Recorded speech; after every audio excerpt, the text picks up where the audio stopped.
ना थके हैं पैर कभी न कभी हिम्मत हारी है। जज्बात है जनसेवा का मन में सफर निरंतर जारी है। जिला पंचायत मंडला के क्षेत्र क्रमांक 8 से जिला पंचायत सदस्य पद हेतु कर्मठ लगनशील भाई शिव कुसाम को चुनाव चिन्ह छाता छाप पर मुहर लगाकर भारी मतों से विजयी बनाना है, जिताना है। छाता के छाप में मुहर लगाओ, शिव कुसाम जिला मिलके जिताओ। दीदी दाई याद रखना है, हाँ छाता के छाप में मुहर लगाओ, शिव कुसाम जिला मिलके जिताओ। छाता के छाप में मुहर लगाओ, शिव कुसाम जिला मिलके जिताओ। सदस्य पद में लाओ, छाता में मुहर लगाओ।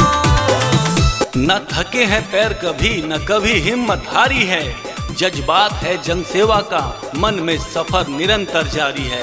जिला पंचायत मंडला क्षेत्र क्रमांक 8 से जिला पंचायत सदस्य पद हेतु भाई शिव कुसाम जी को चुनाव चिन्ह छाता छाप पर मुहर लगई है और भारी मतों ले जीतई है। याद रखना है दीदी दाई मां।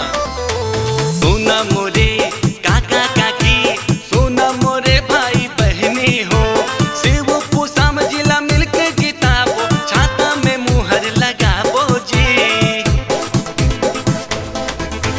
सोना मोरे काका काकी, सोना मोरे भाई बहनी जी, शिव कुसाम ला मिलके जिताबो। छाता में मुहर लगाबो जी। छाता के छाप में मुहर लगाबो, शिव कुसाम जिला मिलके जिताबो। छाता के छाप में मुहर लगाबो, शिव कुसाम जिला मिलके जिताबो। छाता के छाप में मुहर लगाबो, शिव कुसाम जिला मिलके जिताबो। सदस्य पद में लाबो, छाता में मुहर लगाबो। न थके हैं पैर कभी न कभी हिम्मत हारी है। जज्बात है जनसेवा का मन में सफर निरंतर जारी है। जिला पंचायत मंडला क्षेत्र क्रमांक 8 से जिला पंचायत सदस्य पद हेतु भाई शिव कुसाम जी को चुनाव चिन्ह छाता छाप पर मुहर लगई है और भारी मतों ले जीतई है। याद रखना है दीदी दाई मां। सोना मोरे काका काकी, सोना मोरे भाई बहनी हो, शिव कुसाम जिला मिलके जिताबो। छाता में मुहर लगाबो जी।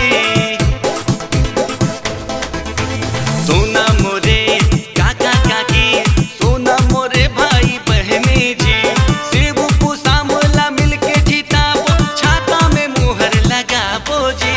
छाता के छाप में मुहर लगाबो, शिव कुसाम जिला मिलके जिताबो। छाता के छाप में मुहर लगाबो, शिव कुसाम जिला मिलके जिताबो। छाता के छाप में मुहर लगाबो।